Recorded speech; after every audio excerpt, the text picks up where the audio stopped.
সমুদ্রে মন্থন করে ভালো ভালো জিনিসগুলো যখন উঠেছিল, দেবতাগণ আর অসুরগণই সব ভাগাভাগি করে নিল। আর মায়েরা যখন কালকুট বিষটা উঠেছিল, তখন আর দেবতারা নেবে না, আর অসুররাও নেবে না। আর ওই যদি যে বিষটা উঠেছিল বাবা, ওটা যদি একবার পৃথিবীতে পড়তো, পৃথিবীটা লয় প্রলয় হয়ে যেত। তাহলে দেবতারা এতক্ষণ টানাটানি করছিল, এটা আমার ওটা আমার, অসুররা বলছিল ওটা আমার সেটা আমার, কিন্তু যেই না ওই বিষটা উঠলো, কেউ আর ধারে কাছে নেই, সবাই পালিয়ে গেছে।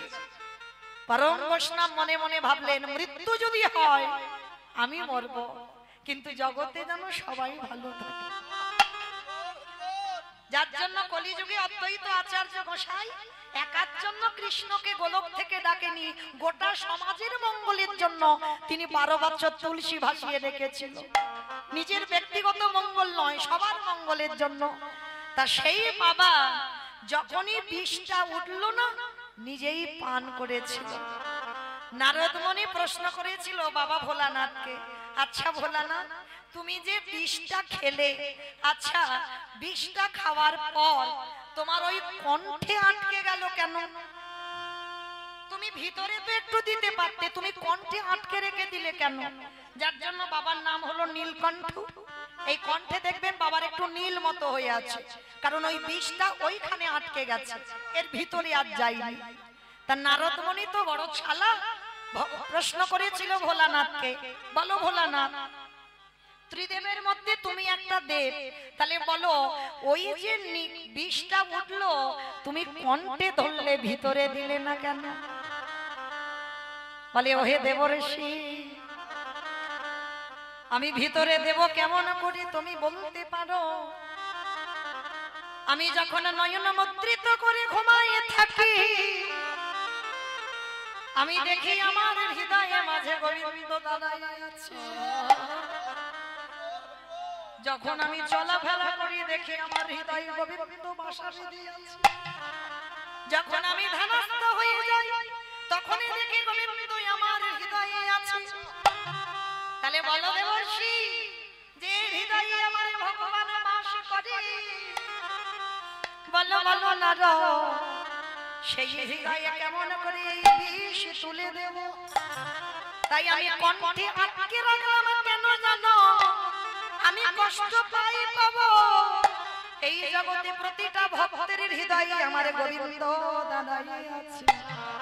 বিষ যদি আমার হৃদয়ে যায়, তাহলে আমার গোবিন্দ বড় বড় ব্যথা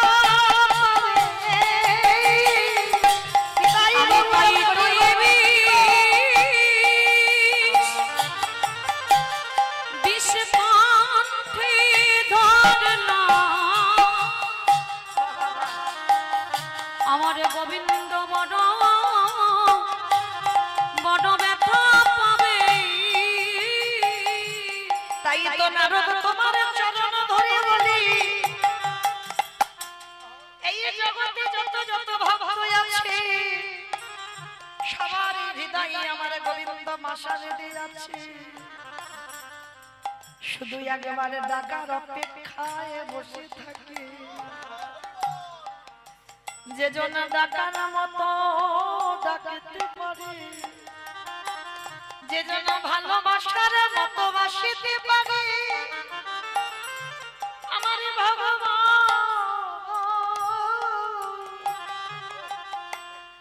পৃথিবীর যেখানে থাকুক না কেন, সে যে ভক্তের ডাকে আমারে দয়াল ছুটিয়া, যে জলে কাঁদা প্রাণী,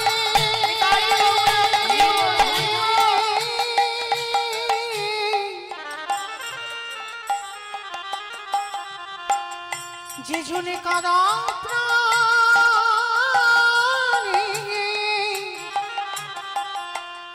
একেবারে ডাকারে মতো তারে ডাকিতে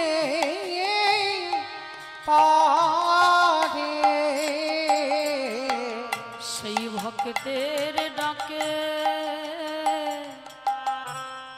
দয়ালে ছুটে আসে। তাহলে আপনারা বলেন বাবা ভোলানাথ প্রমাণ হাড়ের মালা গলায় দিয়ে কেন? মানুষের হাড়েও কৃষ্ণ নামের প্রতিধ্বনি হয়। যদি আগে জানা ভক্ত অহরে নিশি এই বদনে কৃষ্ণ নাম ছাড়া আনে বলে না, যে জন কৃষ্ণ নাম ছাড়া আনে জানে না, সেই ভক্ত যদি কোনদিনে দেহ রাখে, সেই ভক্তের মৃত্যুর পরেও সেই ভক্তের ওই মরা দেহের যদি হার নেওয়া যায়, সেই হারে কৃষ্ণ কৃষ্ণ কৃষ্ণ বলে। যে জনে কৃষ্ণ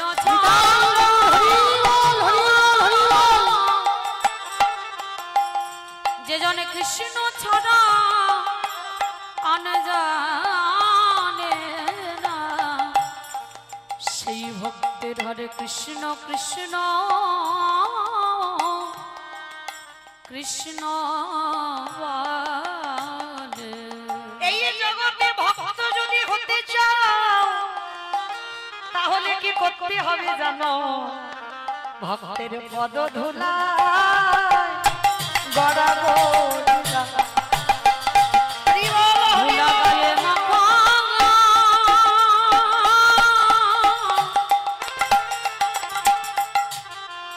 ধুলা গায়ে মাখো আনন্দ মনে, ভক্তের পদ ধুলা গড়াগড়ি দাও।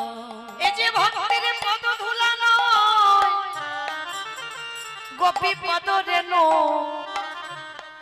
কি গো, এই ধুলা মেখেছিল নন্দের বেটা কানু। আমারে ভগবান ভক্তির পদ ধুলা পাবানের জন্য তাদের যুগে যুগে ছুটে আসা ধাই রে পদ ধুলা।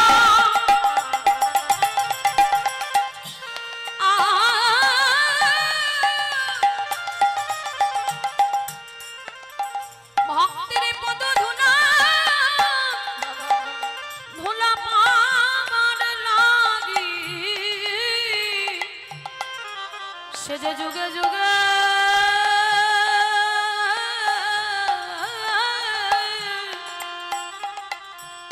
ভগবান হয়ে ছুটে আসে।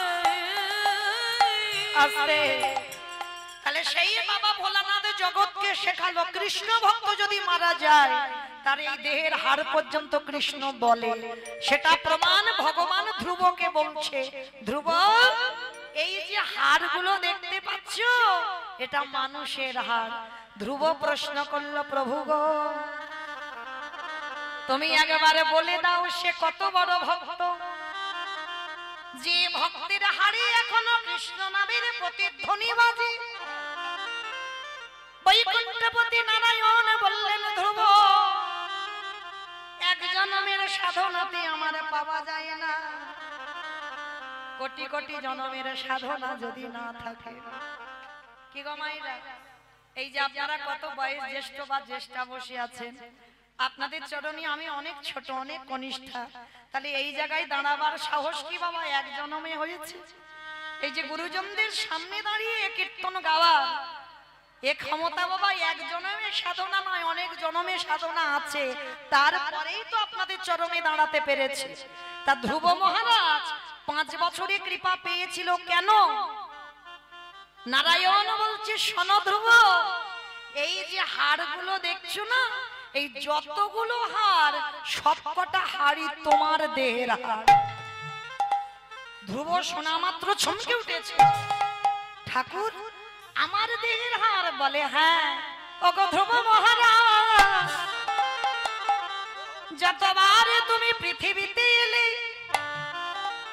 ততবার তুমি কৃষ্ণ ভক্ত হয়ে জন্মেছ, আরে যতবার তুমি দেহ ত্যাগ করেছ, তোমার দেহটাকে নিয়ে যখন শ্মশানে যেত আর আমি ভগবানের রাতের অন্ধকারে গিয়ে এক টুকরো হাড় যদি পেয়ে যায়, আমি ভগবান হয়ে কি করতাম জানো?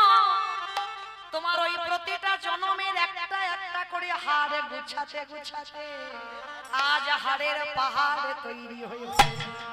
তাহলে অনুভব করে দেখেন বাবা, কত জনম মরলে বাঁচলে তবে একটা হাড়ের পাহাড় তৈরি হয়। প্রতি জন্মে একটা একটা করে হাড় নিয়েছে ভগবান, গুছিয়ে রেখেছে, আর সেই হাড়ের পাহাড় ধ্রুবকে দেখালো। এইবার ধ্রুবের চৈতন্য হলো, হে দয়াময়, আজ আমার চেতনা হয়ে গেল, এক জন্মেতে তোমায় পাওয়া যায় না। এই যে বহু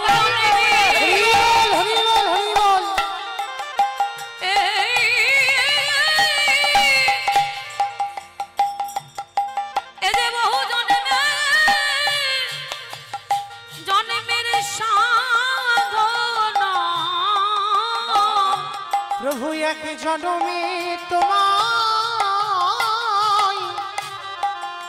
তোমায় পাওয়া যায় না। তাহলে মায়েরা, আজকে সেই ধ্রুব মহারাজ প্রমাণ দিয়ে দিল যে এক জন্মের সাধনায় কৃপা হয় না, কোটি কোটি কোটি জন্মের সাধ্য না হলে তবেই বাবা গৌর গোবিন্দ কৃপা হয়। নিতাই গৌর প্রেমানন্দে। তাহলে এই কথাটা বলার কারণ কি? কীর্তনের প্রারম্ভে যে ভাইদের উদ্যোগী আজকের কীর্তন, আশীর্বাদ করবেন ওদের যেন এই রকম এতদিন যে অনুষ্ঠান করেছে সেই অনুষ্ঠান ভুলে গিয়ে আজকের কীর্তনে যোগ দিয়েছে। তাহলে বুঝলাম কি, শেষের দিনে যতই বাবা নাচানাচি করো না কেন, যতই ধুমধাড়াক্কা বাজনা বাজাও না কেন, কিছু তোমার সাথী হবে না। সাথী হবে এই কৃষ্ণ নাম, হরি নাম। আর যদি করতেই হয় সকাল সকাল করো, বিকাল গড়ালে হবে না। কি বাবা বিকাল গড়ালে হবে? দন্ত পড়ে যাবে, কেশে পেকে যাবে, শরীরের চামড়া গুলো আলাদা হবে, ওই হরি বলে বলা হবে না, তখন জিহ্বাতে হবি বলে উচ্চারণ হবে। ওই ফুল গোবিন্দ সেবায় আর লাগবে না, আন্নিক করতে বসলে শরীর অলস হয়ে যাবে। হরি বল। তাহলে এ ফুল গোবিন্দ সেবা লাগবে না, তাহলে সেবা কোন ফুল দেবে? আজকের ফোঁটা ফুল। আর আজকের ফোঁটা ফুল সম আমারই যৌবন কাল। গোবিন্দ বললেন, রাধে গো আমি যৌবনে বড় ভালোবাসি, বলিও গো প্রেম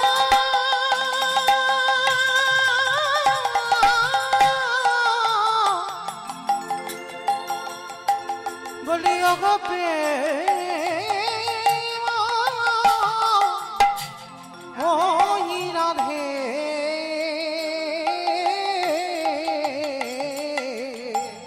রাধে আমি যৌবন বড় বড় ভালোবাসি। তাহলে চলেন আজকে আমরা সবাই সেই যৌবন কালে গোবিন্দ সেবা করব, গোবিন্দ পূজা করব। তবে বাবা একটু নদিয়ায় তো যেতে হবে, কি মাইরা হবে না? সংকীর্তন পিতা শ্রীকৃষ্ণ চৈতন্য, সংকীর্তন যজ্ঞী তারি যেই ভজে সেই বড় ধন্য। যুগ ধর্ম প্রবর্তক নাম সংকীর্তন, চারি ভাব ভক্তি দিয়া নাচাইনু ভুবন। আপনি ভক্ত ভাব করি অঙ্গীকার, আপনি না করলে ধর্ম জীবের শিখানো না যায়, আপনি আচরি ধর্ম জীবের শিখাই। এই তো সিদ্ধান্ত গীতা ভাগবতে গায়। এই মতো কলিকালে প্রথম সন্ধ্যায় অবতীর্ণ হলেন কৃষ্ণ, আপনি নদী আয়। হরি হরি বল হরি বল। তাহলে চলেন আমরা সবাই যাব নদী আয়। কি মাইরা সবাই যাবেন তো? বাহ, হ্যাঁ মা, সবাই যদি চলে যায় তাহলে কীর্তন কাকে নিয়ে হবে? একা একা কীর্তন হয়? কখনো হবে না।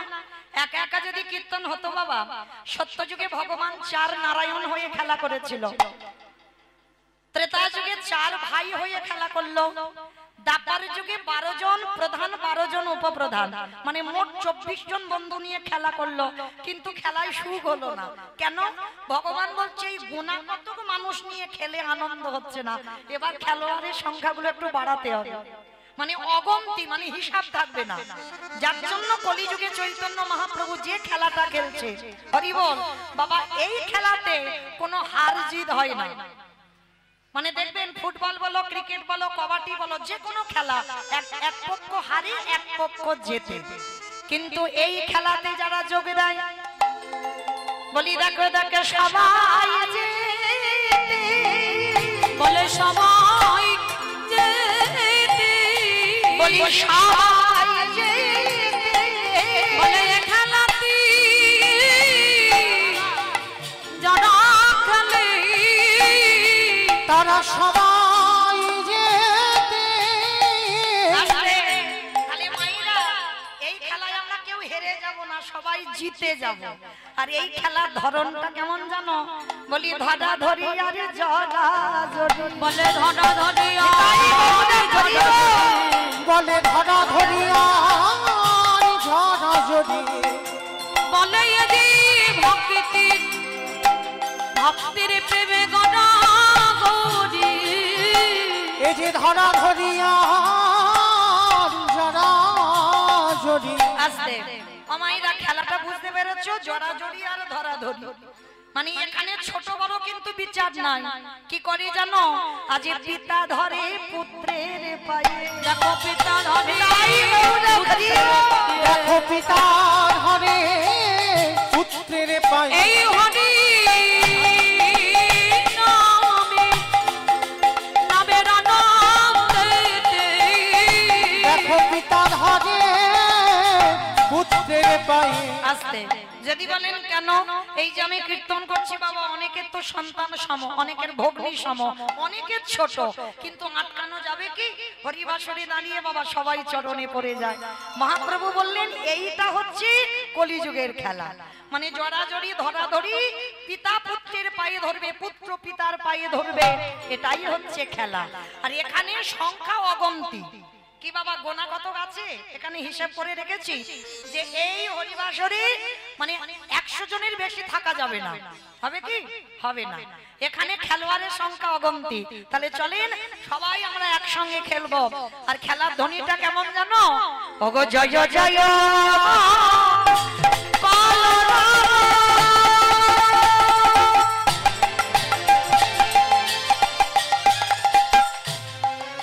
নদিয়া নগরে, ওগো জয় জয়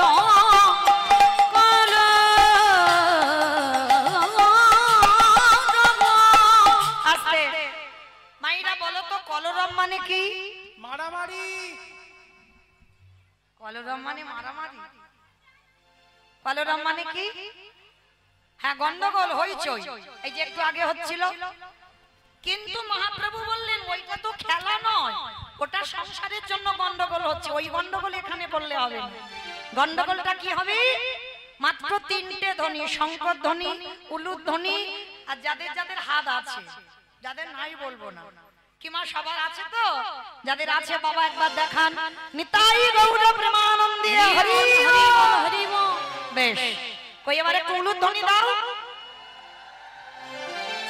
আজ জয় জয় কলরব আমার গোনারি গোনা গোনা গোনা গোনারি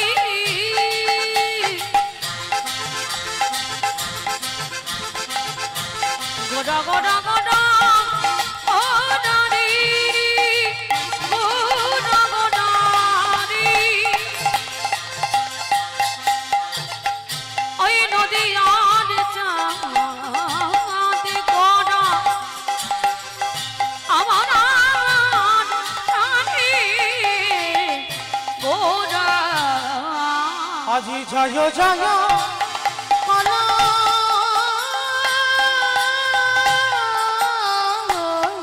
কলরব, ওই না নদিয়া নগরে। ওগো ওগো জনবল ভিবে গোটা সচির উদরে ওই না জনমনা ভিবে গোটা সচির উদরে ওই না জনমল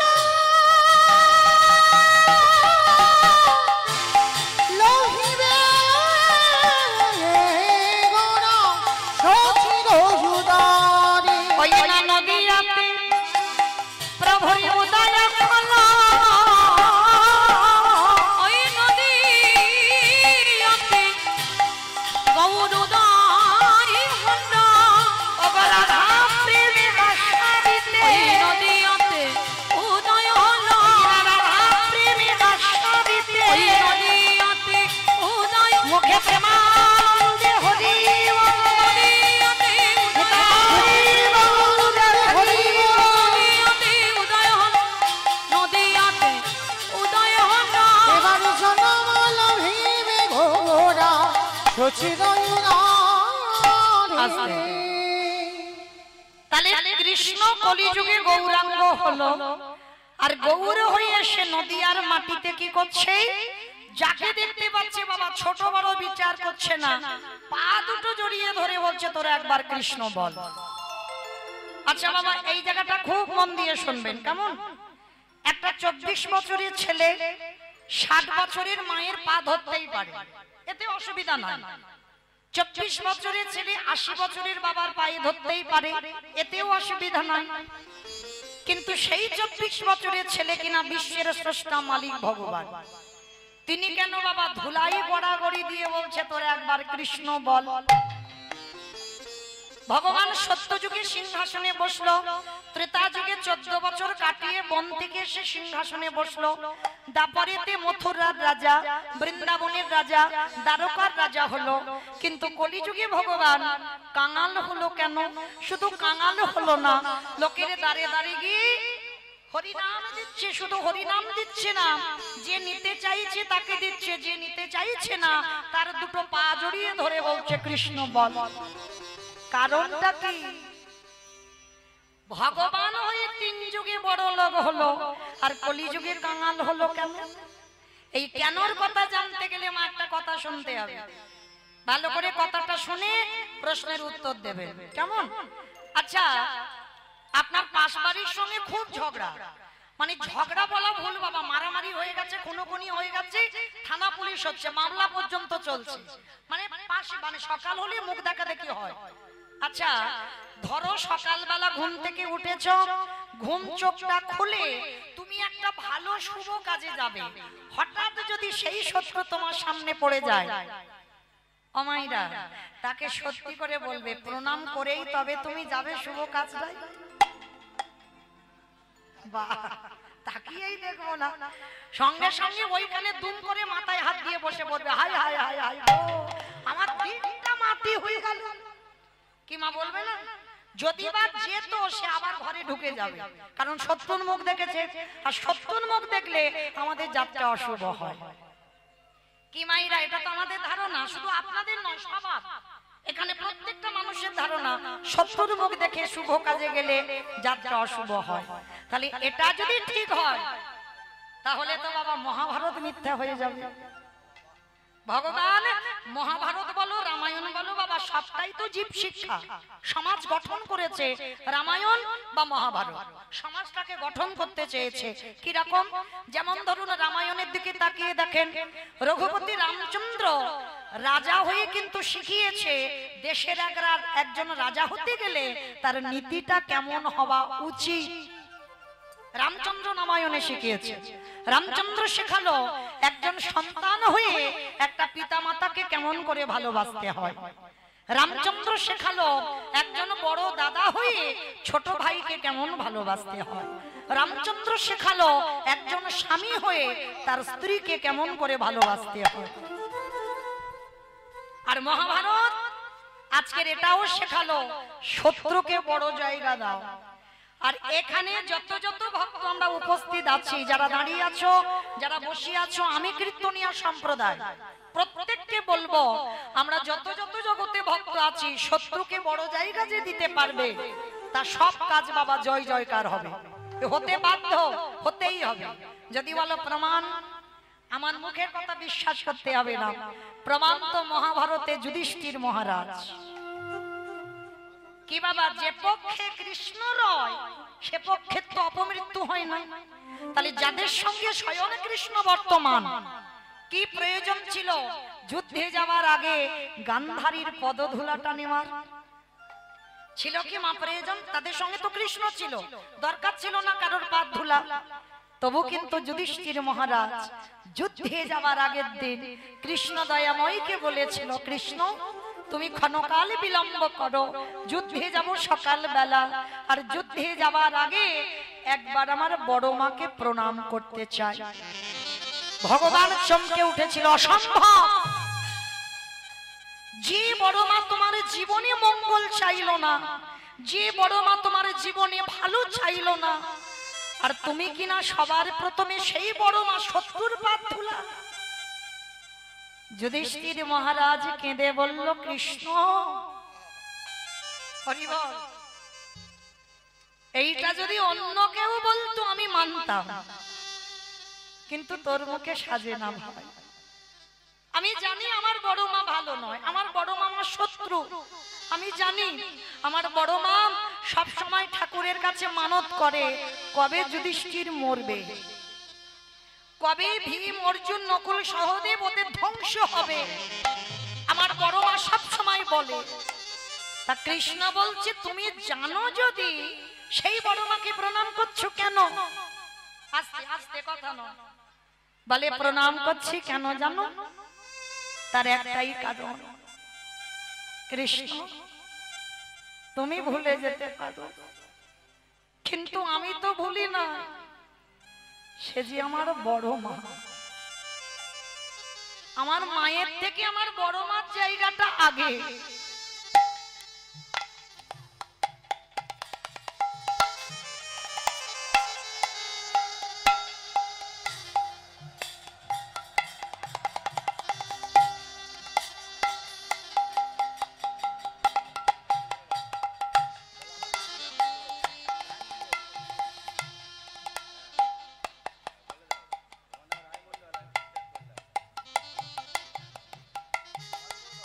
নিতাই গৌর প্রেমানন্দে হরি বল, হরি বল, হরি বল। আমার ভক্ত চরণে একটা নিবেদন, অপরাধ নিও না, আমি বললাম বলে কেউ যেন কষ্ট পাবেন না। আপনাদের জন্য আমি শেষে দাঁড়াবো, তখন যার ইচ্ছা আপনারা এসে আমার রাধারানীর সেবায় দান করবেন, কিন্তু কীর্তন চলাকালীন কেউ বাবা হরিবাসরে আসবেন না, এইটুকু মা আপনাদের চরণে নিবেদন। কেন এই বারে বারে যদি আসেন তাহলে কীর্তনে ব্যাঘাত হবে, অন্যের অসুবিধা হবে, ওই জন্য আপনাদের জন্য আমি শেষে দাঁড়াবো, শেষের দিকটাও এসে গেলে তখন আপনারা আসবেন, কিন্তু এই চলাকালীন মাঝখানে আসবেন না, এইটুকু অনুরোধ। নিতাই গৌর প্রেমানন্দে হরি বল। তো আজকে যুধিষ্ঠির মহারাজ বলছে, কৃষ্ণ তুমি ভুলে যেতে পারো, কিন্তু আমি তো ভুলি না, আমার মায়ের থেকে আমার বড় মার জায়গাটা আগে। ভালো করে বুঝবেন বাবা, আমরা কি বলতে পারবো যে আমার মায়ের থেকে আমার বড় মার জায়গাটা আগে, বাবার থেকে বড় জেঠুর জায়গাটা আগে? আমরা সমাজে এগুলো মানি না বাবা, যার জন্য তো আজকের এই দশা আমাদের। কিন্তু যুধিষ্ঠির মহারাজ কেমন ধর্মের পথে চলেছিল দেখো, যার জন্য পঞ্চ পাণ্ডবদের মধ্যে কেউ যেতে পারলো না সশরীরে স্বর্গে, যুধিষ্ঠির মহারাজ গিয়েছিল। কেন? তার প্রত্যেকটা পদক্ষেপ ছিল বাবা ধর্মের পথ। আর ভগবান বললেন, এ জগতে যে ধর্মকে আঁকড়ে ধরে স্বয়ং ধর্ম তারে স্বয়ং রক্ষা করে। এইবার যুধিষ্ঠির মহারাজ বলছে, কৃষ্ণ আমি আমার বড় মাকে প্রণাম করেই চলে আসব। ভগবান বাধ্য হলো, ঠিক আছে তুমি যাও, তবে দেখো দেরি করো না, কেমন? যাবে আর চলে আসবে। এই জায়গাটা ভালো করে শুনবেন বাবা। গান্ধারী আপনাদের আমাদের মতো মা নয়। সবাই বলে গান্ধারী মহাভারতে খারাপ না, শুধু উপর থেকে কীর্তন শুনলে হবে না বাবা, ভিতরে যেতে হবে। যেমন রাবণ রাজা, বাইরেটা ছিল কঠিন কিন্তু ভিতরটা তো রাবণের কঠিন নয়। মহাভারতে গান্ধারী মার চরিত্রটা ঠিক এই রকম। 100 ছেলের মা, একটা দুটো ছেলের মা নয়, 100 ছেলের মা। যুদ্ধের আগের দিন রাত্রিবেলা কৃষ্ণের ছবিটা নিয়ে কাঁদছে। মা তো এ জগতে যে মা হয়েছে,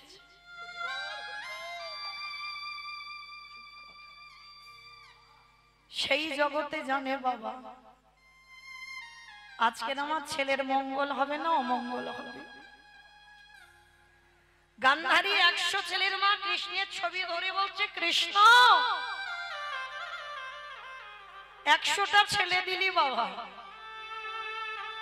তা তুই তো 99টা খারাপ করে দিতে পারতিস, 99টা অধার্মিক করে দিতে পারতিস, একটা ছেলেকে কি আমার ভক্ত করে দিতে পারলি না? কৃষ্ণ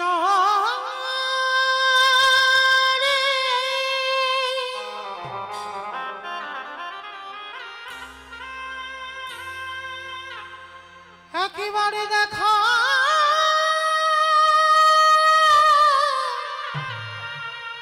দেখা দে কৃষ্ণ ওরে তুই নাকি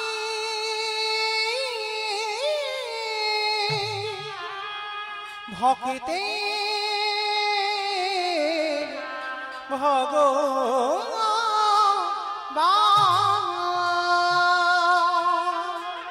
আমার 100টা ছেলের মধ্যে 99টা খারাপ করতে পারতিস। শুনেছি জন্মের পরে কোনো সন্তান খারাপ হয় না, সন্তান যখন ভূমিষ্ঠ হয় বাবা সে অমৃত সপুত্রা থাকে, ভগবানের সন্তান। আর ভগবানের যদি সন্তান হয় তাহলে আমার 100টার মধ্যে তুই 99টা খারাপ করতিস, একটাকে পারলি না বাবা ভালো করতে। আমি জানি আমি তো মা, আমার 100টা ছেলে যুদ্ধে যাবে, ওরা কেউ আর ঘরে আসবে না। গান্ধারী বসে বসে কাঁদছে, আর সেই সময় যুধিষ্ঠির এসে ডাকছে, বড় মা, বড় মা, বড় মা। কে কে ডাকলাম আমি বড় মা বড় মা বলে? তাড়াতাড়ি করে চোখের জলটা মুছে ফেলে তাড়াতাড়ি করে দরজা খুলে দেখছে যুধিষ্ঠির দাঁড়িয়ে আছে, সব থেকে বড় শত্রু। ভালো করে শুনবেন মা, শত্রুর কেমন জায়গা দিতে হয়। সব থেকে বড় শত্রু দাঁড়িয়ে আছে। গান্ধারী দেখা মাত্র রেগে গিয়ে বলছে, কি চাস? দেখতে এসেছিস আমি 100 ছেলের মা, ছেলেরা কাল যুদ্ধে যাবে, আমি কত আনন্দে আছি। না বড় মা, আমি তোমাকে দেখতে আসি। তাহলে কেন এসেছিস? পালিয়ে যা, আমার দুর্যোধন তোকে দেখতে পেলে এক্ষুনি তোকে বধ করে দেবে, পালিয়ে যা। না বড় মা, দুর্যোধন আমায় মারবে না, কেন জানো? এখন আমি শত্রু হই, এখন আমি ওর দাদা আছি।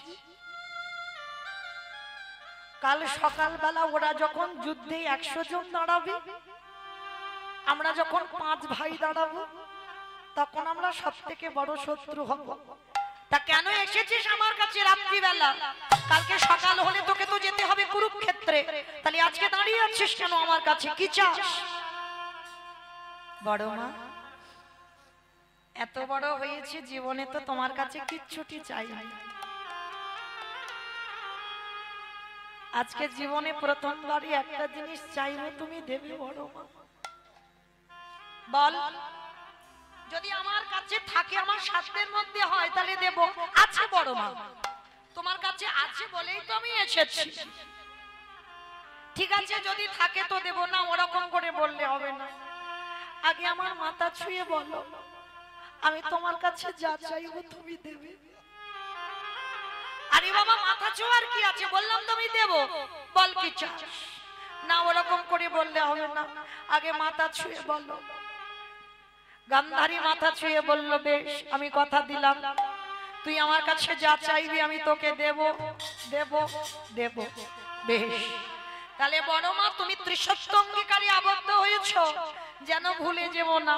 আর দিতে যদি হয় তুমি আমায় একটা ধনী দাও। বল কি চাস। ভগবান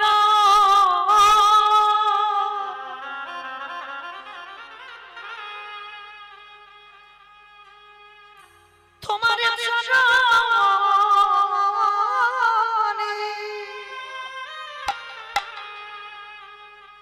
তোমার চরণে আমার একটাই নিবেদন, একেবারে তুমি আমার মাথায় খাদেরকে আশীর্বাদ দাও, যেন কাল সকালে যুদ্ধে গিয়ে তোমার এই যুধিষ্ঠির মৃত্যু হয়ে যায়।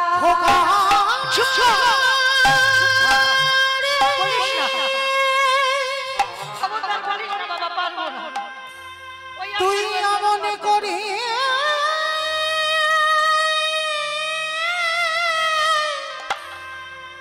অমনি করে বলিস না,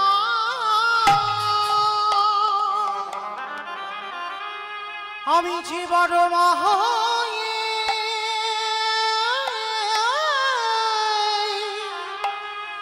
তা বলিতে পারিব না রে। যেই না বলেছে গান্ধারী আমি তোকে এই আশীর্বাদ দিতে পারবো না, যুধিষ্ঠির বললেন কেন পারবে না বড় মা, তুমি তো সারা জীবন ঠাকুরের কাছে মাথা ঠুকেছো, কবে যুধিষ্ঠির মরবে, তাহলে আজকের আমি নিজে তোমার কাছে চাইছি, তুমি কেন দেবে না বড় মা। ওরে খোকারে এই জগতে যদি কোনো প্রকৃত মা হয়ে থাকে, কোন মা জীবনে পারে না ছেলের মাথায় হাত দিয়ে বলতে যে কাল তোর মৃত্যু হয়ে যাবে। হ্যাঁ রে খোকা আমি তোকে একটা কথা জানতে চাই, বলবি বাবা। এ জীবনে তো কেউ যুদ্ধের আগে মৃত্যু চাই না, তা তুই মৃত্যু চাইছিস কেন? ভগবান এই জগতে বড় দাদা বেঁচে থাকলে যদি কোলের ছোট ভাই মারা যায়, এই জগতে যে দাদা হারিয়েছে সেই তো জানে। আরে আমি এই জীবনে পারব না বড় দাদা হয়ে বেঁচে থেকে ওই কোলের ভাই মৃত্যুর দর্শন করিতে, তাই তুমি আশীর্বাদ করো কালকে যুদ্ধে যেন আমার মৃত্যু হয়। আর যেই না যুধিষ্ঠির এটা চাইল, গান্ধারী জীবনে প্রথমবার যুধিষ্ঠিরকে বুকে ধরে বলল, খোকারে যে বড় মা জীবনে তোর ভালো চাইলি, সেই বড় মা প্রথমবারে তোরে করিলাম আশীর্বাদ। কি দিলে? বলে যথা ধর্ম ওরে বাবা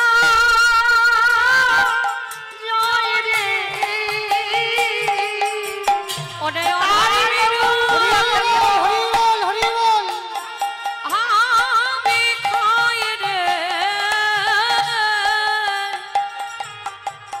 ওরে যথা ধর্ম তথা জয় রে। কি আশীর্বাদ দিল? যথা ধর্ম তথা জয়, অধর্মের হবে ক্ষয়। দুর্যোধন পিছন থেকে বলল মা গান্ধারীকে, মা তুমি করলে কি? ওটা তোমার ছেলে নয়, ও তোমার শত্রু। বলি ওরে খোকারে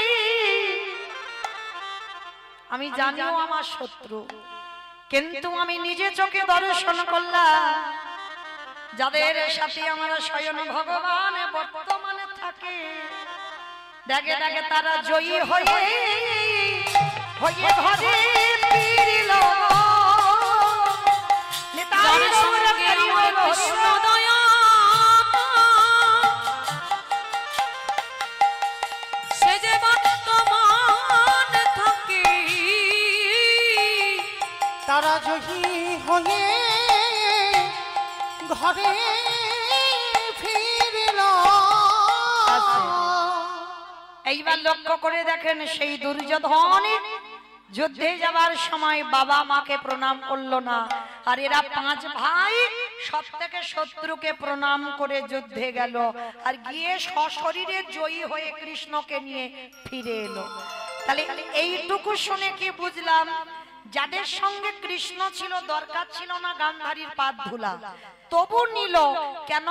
সমাজকে যুধিষ্ঠির দ্বারা ভগবান শিক্ষা দিল, শত্রু হলেও যত তুমি কৃষ্ণ ভজন করো গুরুজনদের পদধুলাটা মাথাতে নিতে শেখো, আর যত তুমি নত হতে পারবে ততই তুমি উচ্চতে যাবে। আর নত হতে যদি না পেরেছো কোনোদিন তুমি উঁচু হতে পারবে না। তাই তো ভগবান যুধিষ্ঠির দ্বারা শেখালো, আমার সেই চৈতন্য মহাপ্রভু নবদ্বীপের মাটিতে দাঁড়িয়ে যার জন্য ধুলায় গড়াগড়ি যাচ্ছে, কেন? চাইলে তো পাবে না। কি বাবা চাইলে দেবে কেউ? যদি ভগবান বলে ভক্ত একটু পাদ ধুলা দাও, ওরে বাবা আমার পাদ ধুলা যদি দিই তাহলে নরকে যেতে হবে, দেওয়া যাবে না। ওই জন্য ভগবান কায়দা করে চাইলো, কিরকম? ওই ধুলায় গড়াগড়ি যাচ্ছে আর ভক্তের পাদ ধুলাগুলো নিয়ে কৃষ্ণ গায়ে মারছে। নয় ব্রত পূজা নয়, ধ্যান তপস্যা নয়।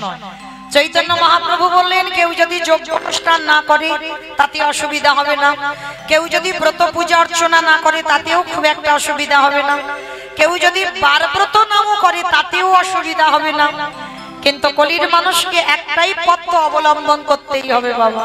সেটা কি? হরির নাম হরির নাম হরির নামই কেবল কেবল কলমাস্তে নাস্তে নাস্তে গতির গতির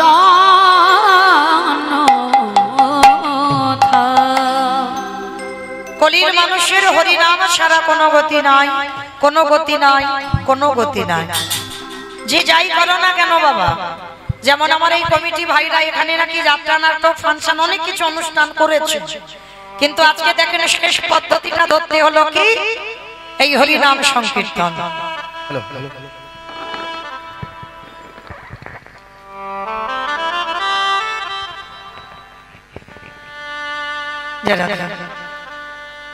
আমাদের শেষ পদ অবলম্বন করতে হলো বাবা হরিনাম। তাহলে এইটুকু শুনে আমি অনুভব করলাম বাবা, যে যাই করি না কেন শেষের দিনে সম্বল হবে এই কৃষ্ণ নাম, এই হরিনাম। এই নাম ছাড়া তোমার সাথী আর কেউ হবে না। যে যতই বলুক না কেন সব আমার আমার আমার আমার আমার, ছেলে আমার, মেয়ে আমার, জায়গায় আমার, জমি আমার, বিষয় আমার, বৈভব আমার, কিন্তু মনে রেখো ভাই, বাঁশি যদি বেজে যায় পড়ে থাকবে সরকারি খামার। এসেছো একা, তুমি যাবে একা। যেদিন এসেছিলে বাবা সেদিন পরনে কিছু ছিল না, আর যেদিন ভব ছেড়ে চলে যাবে সেদিনও সাথে করে কিছু নিয়ে যাবে না। এসেছো একা, যাবে একা, কিন্তু মনে রেখো মা, যাদের জন্য তুমি কৃষ্ণ ভজন বলে যাচ্ছ, যাদের আগলে বসে আছো, কখন করব হরিনাম, কখন ভগবানের ডাকবো, সময় পাচ্ছি না, যাদের জন্য তুমি হেলায় হারিয়ে দিচ্ছ সময়, কেউ কি তোমার সাথে যাবে? যাবে না। তাহলে শেষের দিনে তোমার সঙ্গী হবে কে? এই যে এতদিন ধরে আমার কমিটি দাদা ভাইরা কত বছর ধরে যাত্রা নাটক ফাংশন করলো, কিছু কি সাথে গেল? গেল না। তাহলে শেষের দিনে সাথী হবে কে? এই হরি নামে যাবে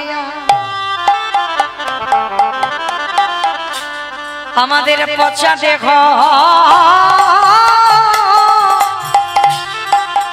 দেখো যাবে যেদিন তুমি ভাবো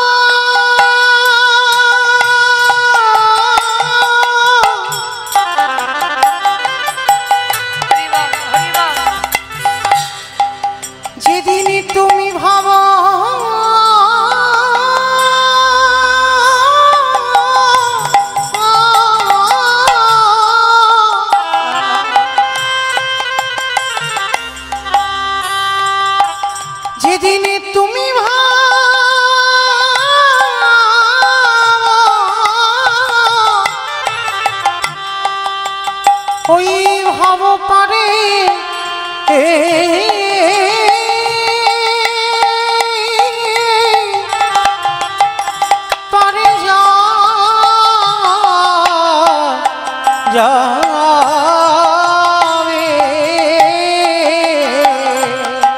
সেই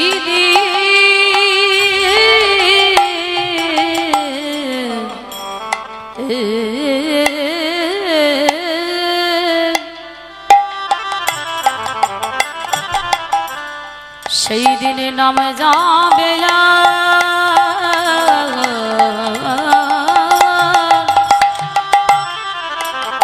হরিবল হরিবল।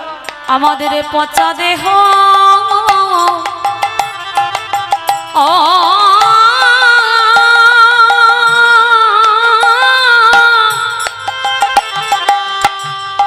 দেহ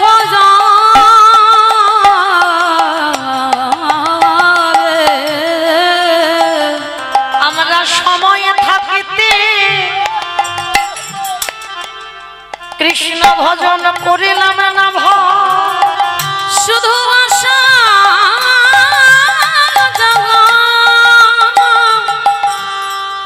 আমাদের সার হলো। আমাদের কারোর কৃষ্ণ ভজন ভজন হলো না ভয়।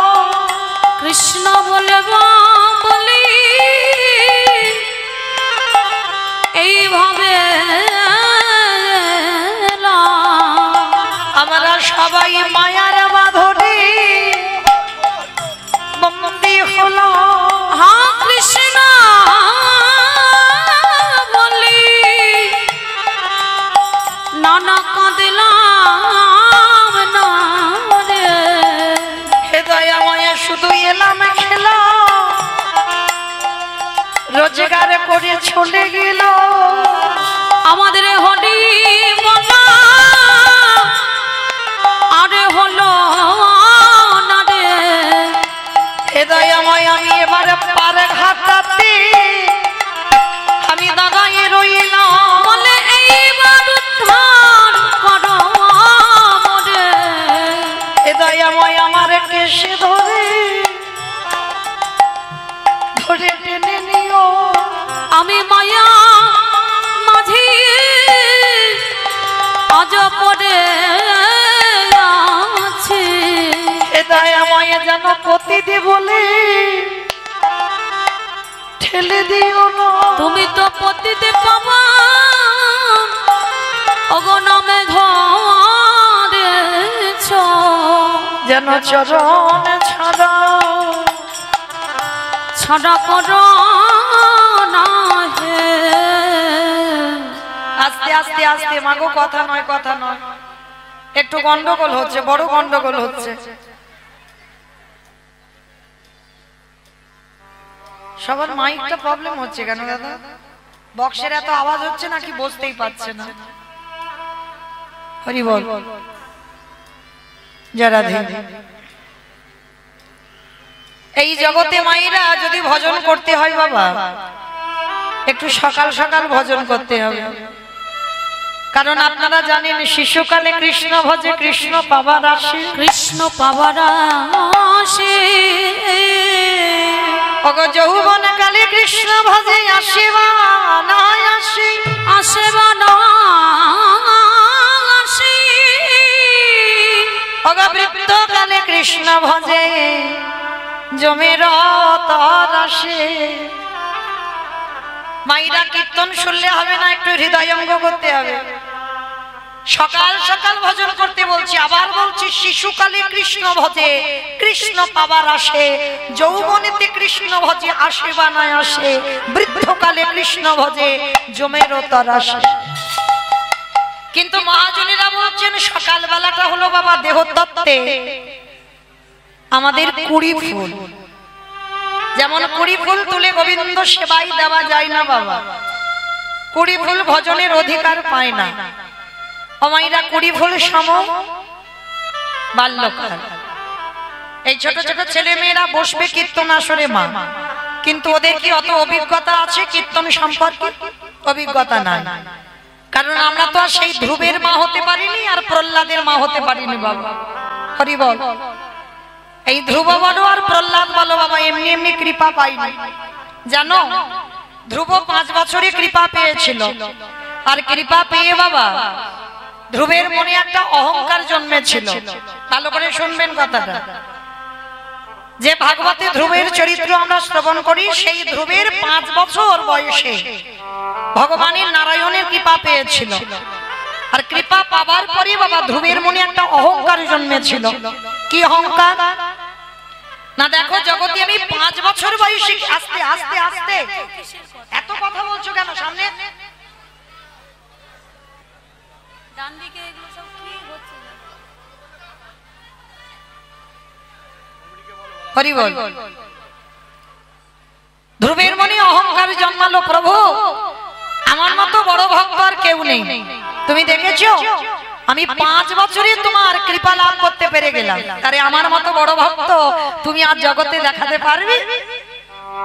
বৈকুণ্ঠপতি নারায়ণ হেসে বললেন, ধ্রুব তোমার মনে বড় অহংকার, তুমি 5 বছরে কৃপা পেয়েছো, অত সোজা নয়। 5 বছরে তুমি কৃপা পাওনি। ধ্রুব মহারাজের হাতটা ধরে বৈকুণ্ঠপতি নারায়ণ বলছে, চলো আজকের আমি তোমাকে সকাল সকাল একটা জিনিস দেখাই। এইবার ধ্রুবের হাতটা ধরে এনেছি, এনে বাবা বিশাল বড় একটা পাহাড়, পাহাড়ের কাছে নিয়ে গিয়ে ধ্রুবকে দেখাচ্ছে, ধ্রুব ভালো করে চেয়ে দেখো, এই যে বিশাল বড় পাহাড়। তা ধ্রুব মহারাজ বলছে, ঠাকুর সকাল সকাল তুমি আমাকে পাহাড় দেখাতে এনেছো? বলে, ধ্রুব আমি তোমাকে পাহাড় দেখাতে আনি নাই, তাহলে তুমি কি দেখাতে এনেছো? বলে, ধ্রুব ভালো করে পাহাড়টা একবার কান পেতে শোনো তো দেখি। যেই না ধ্রুব মহারাজ পাহাড়ের কাছে গেছে, আর পাহাড়ের কাছে গিয়ে কানটা পেতেছে, ওই পাহাড়ের ভিতর থেকে কৃষ্ণ কৃষ্ণ কৃষ্ণ কৃষ্ণ কৃষ্ণ কৃষ্ণ কৃষ্ণ হে কৃষ্ণ কৃষ্ণ কৃষ্ণ কৃষ্ণ কৃষ্ণ দেখা দাও হে কৃষ্ণ কৃষ্ণ কৃষ্ণ কৃষ্ণ কৃষ্ণ কৃষ্ণ কৃষ্ণ হে কৃষ্ণ কৃষ্ণ কৃষ্ণ কৃষ্ণ কৃষ্ণ দেখা দাও হে। চমকে উঠেছে ধ্রুব, প্রভু প্রভু এই পাহাড়ের ভিতরে বসে বসে কে কৃষ্ণ নাম করছে আমি এক্ষুনি শুনতে পেলাম। ভগবান ধ্রুবের হাতটা ধরে বলছে, ধ্রুব ওই পাহাড়ের ভিতরে কেউ বসে নাম করছে না। বলে, তাহলে প্রভু আমি তো সাক্ষাৎ শুনতে পেলাম কানে, কে যেন বসে বসে কৃষ্ণ নাম করছে। বলে, না ধ্রুব ভালো করে লক্ষ্য করে দেখো, নিখুঁত করে ওই পাহাড়টা কি দিয়ে তৈরি হয়েছে। ইট বালি সিমেন্ট মাটির কোনো স্তূপ নয়। ভালো করে ধ্রুব মহারাজ গিয়ে নিখুঁত করে লক্ষ্য করলো, ওই পাহাড়টা কিসের জানো? মানুষের হাড়ের পাহাড়। একটা মানুষের হাড় গুছাতে গুছাতে হাড়ের পাহাড় তৈরি হয়েছে। ধ্রুব মহারাজ দর্শন করে ভালো করে প্রভুকে প্রশ্ন করলো, প্রভু আমি ভালো করে নিখুঁত করে দেখলাম, এত মানুষের হাড়, হাড় দিয়ে এত বড় পাহাড় কি করে হলো, আর কারই বার হাড়? বলে, ধ্রুব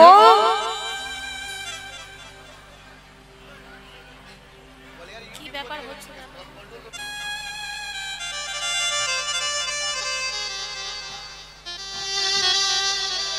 আস্তে, আমার এই ডান দিক থেকে এত আওয়াজ আসছে কেন? একটু আস্তে কথা বলেন। আপনারা যদি কথা বলবেন তাহলে আমি গান গাইবো কি করে? এত কথার আওয়াজ আসছে। যারা কথা বলছেন একটু সরে গিয়ে কথা বলেন। কমিটি ভাইদের কাছে আমার অনুরোধ, একটু বাইরে গিয়ে কথা বলেন। নিতাই গৌর প্রেমানন্দে হরি বল হরি বল হরি বল। কারণ বাবা এটা তো কীর্তন, ভাবচ্যুত হলে কীর্তন হয় না। কারণ এটা অন্য অনুষ্ঠান হলে আজে বাজে কথা কানে এলে তাহলে হয়, কিন্তু কীর্তন হয় না। কারণ তো অনেক অর্থ অনেক খরচ করে তবে বাবা একটু ভাব পাওয়া যায়। আর যদি আজে বাজে কথা আসে তো তখন অসুবিধা হয়ে যায়। চরণ ধরে বলবে একটু গন্ডগোল করেন, একটু বাইরে গিয়ে করেন। হরি বল। তা ধ্রুব মহারাজ যেই না প্রশ্ন করেছে, প্রভু এ তো মানুষের হাড়, বলে হ্যাঁ ধ্রুব, ওই মানুষের হাড়ের ভিতর দিয়ে কৃষ্ণ নামের প্রতিধ্বনি পাচ্ছে। ধ্রুব প্রশ্ন করলো, ঠাকুর হাড়ে কৃষ্ণ বলে? এটা কোনোদিন হতে পারে যে মানুষের হাড় কৃষ্ণ নাম বলবে? কি করে বলবে? বলে বলে ধ্রুব বলে, কারণ এই জগতে ত্রিলোকের বড় বৈষ্ণব যিনি হচ্ছেন বাবা ভোলানাথ, আর এই ভোলানাথের গলায় ছিল বাবা হাড়ের মালা। হরি বল। এই হাড়ের মালা বাবা কোন হাড়ের মালা? যেমন তেমন হাড় নয়, মানুষের হাড়, তবে যে কোনো মানুষ নয়। বাবা ভোলানাথ তো বৈষ্ণব। কোন ভক্ত যদি দেহ ত্যাগ করবার সময় হয়, বাবা সেই ভক্তের দরজায় গিয়ে দাঁড়িয়ে থাকে। যে কোনো মানুষের হাড় বাবা গলায় পড়ে না। বাবা তো সব থেকে প্রিয় জায়গা হচ্ছে বাবা শ্মশান। কেন শ্মশানে থাকে জানো? মরা পুড়িয়ে যখন ছাইগুলো ফেলে চলে আসে, বাবা ওই ছাই বর্ষগুলো মাই গায়ে মাখে। তবে যে কোনো ছাই নয়, যদি কৃষ্ণ ভক্ত দেহ রাখে, সেই কৃষ্ণ ভক্তের ছাই বাবা সারা গায়ে মাখে। তাই গৌর হরি বল, হরি বল, হরি বল। আর ওই ছাই খুঁজতে খুঁজতে যদি এক টুকরো হাড় পেয়ে যায়, বাবা জানে কৃষ্ণ ভক্ত যদি দেহ রাখে, যদি এই জগতে কোনো ভক্ত কৃষ্ণ নাম বলতে বলতে যদি তার দেহ থেকে প্রাণ পাখি চলে যায়, তার হাড়ের ভিতরে বাবা কৃষ্ণ নামের প্রতিধ্বনি বাজে। তাই তো বাবা হাড়ের মালা করে গলায় পড়তো। কেন? বাবার ভয় হতো যদি কোনোদিন আমি কৃষ্ণ নাম ভুলে যাই, এই মানুষের হাড় যদি আমার গলায় থাকে, ওই হাড়ের মধ্যে কৃষ্ণ নামের ধ্বনি বাজে। এই যে তাই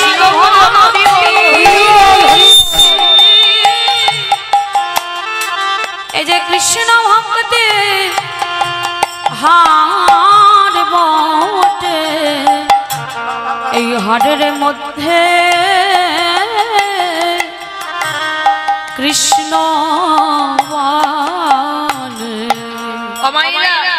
এই পরম বৈষ্ণব বাবা ভোলানাথ কত সহিষ্ণুতা দেখেন।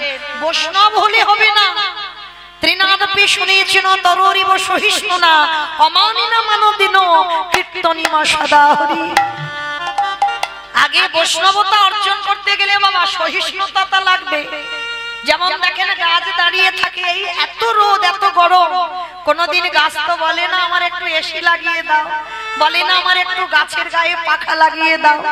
সারাক্ষণ বৃষ্টিতে ভিজবে, অথচ ওই গাছ আমাদের অক্সিজেন দেয়। আর আমরা এমন দুর্ভাগা জীব, আমরা ওই গাছের ডালপালাগুলো ছিটে দিই, তবু কিন্তু গাছ প্রতিবাদ করে না, একই ভাবে দাঁড়িয়ে থাকে। কত কষ্ট সহ্য করে। বৈষ্ণব যদি হয়েছ, আগে তোমার আচরণটা ওই রকম হতে হবে, তবেই তুমি বৈষ্ণবতা অর্জন করতে পারবে, তার আগে নয়। তো আজকের বাবা ভোলানাথ আপনারা জানেন, সমবেত শুধু কৃষ্ণ অনুরাগী, গৌর অনুরাগী, মাতৃমণ্ডলী পিতৃমণ্ডলী, আহুত অনাহুত ভাগবত এই গ্রামবাসী বৃন্দ, যারা আমার রাধা গোবিন্দের, যারা আমার গৌর নিতাই রাতুল চরণ আশ্রয় গ্রহণ করেছেন, তাহাদের সবাকার চরণে রইল আমার কোটি কোটি দণ্ডবত।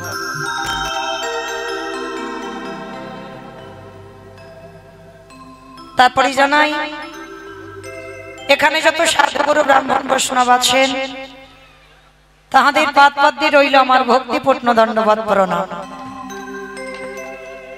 তারপরে জানাই, মাগো আমি আমার পিতামাতার চরণে, আমার শিক্ষা গুরু দীক্ষা গুরুর চরণে অনন্ত কোটি কোটি দণ্ডবত প্রণাম।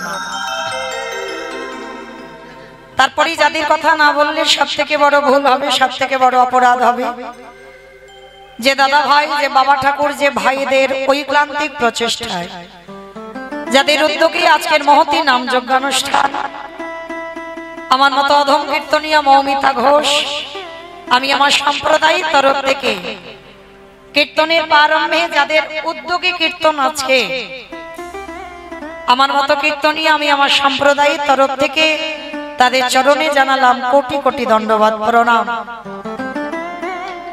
আর যারা আমার থেকে বয়সে ছোট, ওদের জন্য রইল বাবা আন্তরিক শুভেচ্ছা, ভালোবাসা, অভিনন্দন।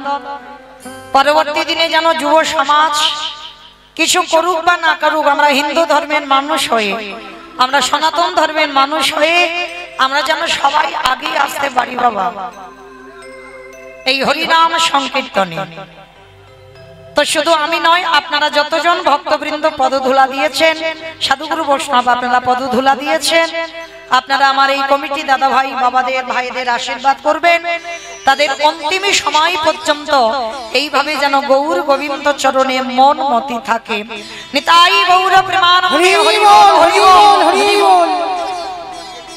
কারণ বাবা আগে আমার মতে মনে হয় কীর্তনের প্রারম্ভে আগে যাদের উদ্যোগে কীর্তন হয় আগে বাবা তাদেরকে প্রণাম দিতে হয়। কেন না? আগে জানতে হবে বাবা এটা কলিযুগ, আর কলিযুগে তো যাগযজ্ঞ